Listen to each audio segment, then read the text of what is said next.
ในเด้อหัวหน้าบัวทองตัวจริงเสียงจริงอยู่นี่มื้อนี้มาสัมภาษณ์เป็นอยากเข้าเวียดผมบอกว่าอยากเข้าเวียดจบมาจากเวียด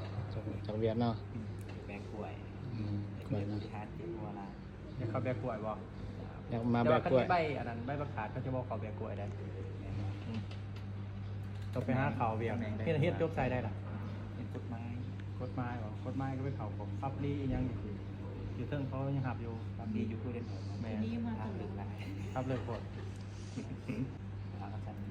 เหตุบริหารวาง บริหารอันที่น้องเกลือมีอยู่เขาอะไร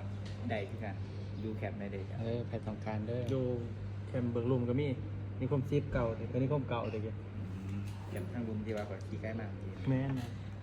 ได้ยินว่าอยู่หัน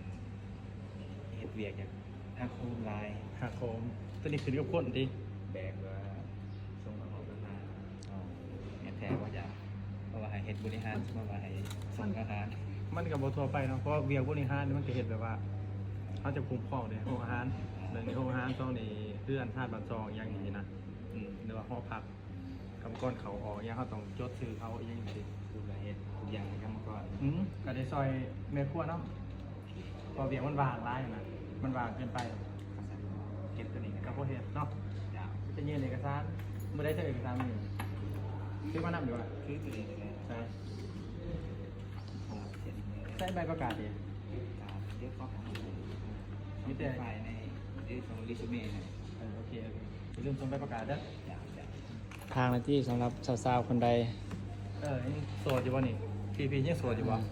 สำหรับเจ้าของแมนโซเดอร์ดูดซอ โอ้โสดลูกซองตัวป้าเมียมาอ่ะ ตามนี้ เอ้าโสดลูกซองป้าเมียได้เนาะถ้าบ่ได้อยากกลบอยากจีเลยผู้สาวเพิ่นก็อยากจีไปที่ไหน ทักแซดไดเดอร์ ทักเส้นได้ เป็นบล็อกลังใหม่ ทาง Messenger หรือทาง WhatsApp เป็นบล็อกลังใหม่ เป็นบล็อก บอกหลังใหม่เนาะถ้าผู้ใดอยากได้สองข้างติดต่อหรือว่าเบอร์โทรเนาะก็สามารถคอมเมนต์มาได้เดี๋ยวจะแจกว่าให้เนาะ โอเค